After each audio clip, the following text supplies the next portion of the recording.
The HP Tech Forum videos is brought to you by GoToMeeting. Go over to gotomeeting.com/tech podcasts for a 30-day free trial. Also, social-media-interviews.com for social media professionals.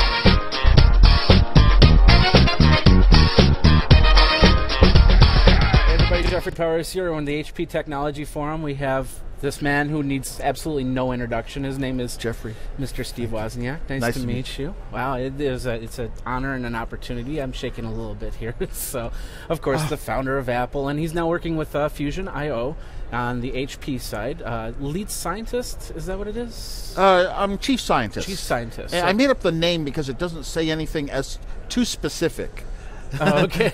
As the other, chief technology officer, chief information officer, they kind of have known roles, and chief scientist is, whoa, just what do you do? Yeah. thinking a little. So what do you do with Fusion IO? Do you speak with them, or? It turns out that I originally joined hoping to be a key lead to engineering, and I've done some thinking about engineering architectures and strategies and communicate that to other engineers. But the engineering group is in Salt Lake City, and I'm in Silicon Valley.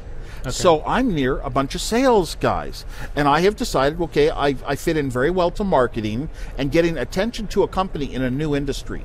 If your market share is large when you start and you get well known when you start, you can hold that critical mass.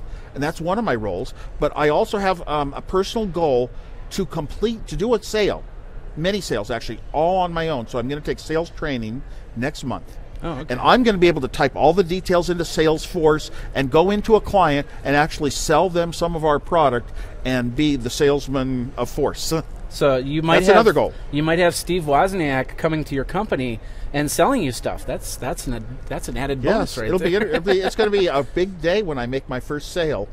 I can imagine, as well as the other people. And of course, I've participated in ongoing some of our big giant monster sales so far. I've been involved in getting the right attention and feeling. Okay. But I want to really actually do the work of a salesperson and have all my details in. I want our head sales guy to be criticizing me for why didn't you get that sale for having estimated I'd sell this much and not made it. So where do you see Fusion IO going with the SSD technology? Yeah, I think Fusion IO and a lot of companies. This is going to be a huge industry that's going to grow and become such a major part of our life. We're only at the start of it now, but it's going to be like where every server has a layer. A layer of this kind of memory, NAND flash. It might be in hybrids of some is still on cheap hard disks, some is on other types of non-volatile memory. I'm still a fan of Memristor actually out of HP, but it might be phase change memory or NOR flash. Okay. So some get hybrids. You to adjust your microphone. It looks like it's falling down there a little bit. Uh-oh.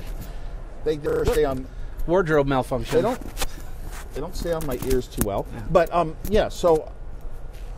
So I think that Fusion IO is basically the leader in spotting the formula to getting rid of all of the messy parts and cables and the arrangement we've come up with to make RAID arrays of disks so that they're faster than a single disk, because a processor is so fast nowadays due to Moore's law.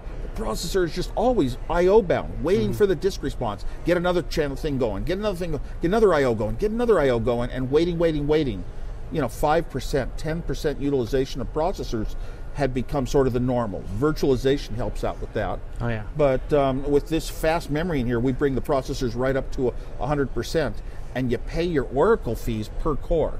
Really? Yeah. Wow. So it's really beneficial that way. Definitely. Yeah, and I think Fusion IO is a huge leader. Our sales have grown so steeply. I mean, I'm really honored to be with the company. Oh yeah, I saw him last year here at HP Technology Forum. That's how I got introduced. You had the SSD Extreme, which runs 520 megabytes per second with a 700 megabyte throughput and 80 gigabytes NAND storage. That's amazing, especially from what we had 10 years ago with MFM drives and so on and so forth. So yeah, and our hot sellers are up in the 320 gigabyte, 640 gigabyte range. Much more is coming in the near future. Oh.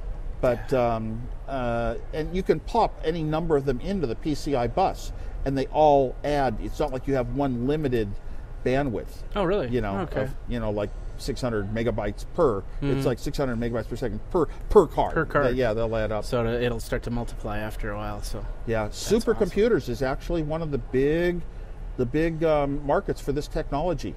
We're in one of the largest supercomputers ever being built, and the numbers would just astound you. It astounds me every day when I read that stuff. Yeah. I mean, people buy these expensive boards and they want, we want 1,000 of them for 1,000 cores. Yeah. And then next week it's all in Goodwill. Yeah. I was actually astounded because I don't come from this storage industry and the server industry. When I walked into like big banks out in New York, and how many servers do you have? And they'd say 60,000. Or how many servers do you have? Well, we have 35,000 in this department. And I'm thinking, these numbers are like, I never noticed it happening. No wonder the data centers are so huge. Oh yeah, definitely. Yeah. So one more question: when you gonna start that polo league for the Olympics? The Segway Polo League. Well, we've been running Segway Polo for 8 years now. My team was really the starting team. Now there are probably about 20 teams in the world. Soon there will be 30. We just had another World Cup. It's called the Woz Cup in Barbados. And the California teams have dropped down a bit in proficiency. Some of the other teams in the world have got some really strong guys that work on really good skills and precision. So we have to go back to the drawing board and work on skills. The same is true if you want to be an engineer. You have to work over and over and develop the skills of designing things that will work and checking and getting your programs working. I mean, it's just a process, and somebody else who has greater skill than you is going to do a much better job. Oh yeah, definitely. I guess this is one last thing. A little tribute to Joey Slotnick. If you know about him, he was actually Steve Wozniak in the movie Pirates of Silicon Valley, and now he's in a Staples commercial. So, do you remember what we were going to talk? I'll buy that. That's close. He sold it to me. He said, "Wow, that's a low price." That's a low price. That's a low price. That's for you, Joey Slotnick. Well, thank you very much. I love Steve. Joey too. For the HP Technology Forum, Jeffrey Powers. Uh-oh, you're late for that meeting again. You travel, you miss planes, you miss trains, you miss connections, and you're confused and you're frustrated. Just to get to that one meeting that's going to make you a lot of money. Well, why don't you use GoToMeeting? GoToMeeting is a great way to meet with clients and colleagues from across the world. Connection is simple. You can connect either voice over IP or call on a telephone line. We at Tech Podcasts have used GoToMeeting for the Tech Podcast Roundtable, and it has never failed us. It's a great program. It's simple to use. It's easy to use, and everybody can connect on and get going with life. So put this into your business toolbox. For 30 free days, go over to gotomeeting.com/Tech Podcasts. gotomeeting.com/Tech Podcasts. You can meet smarter with gotomeeting.com.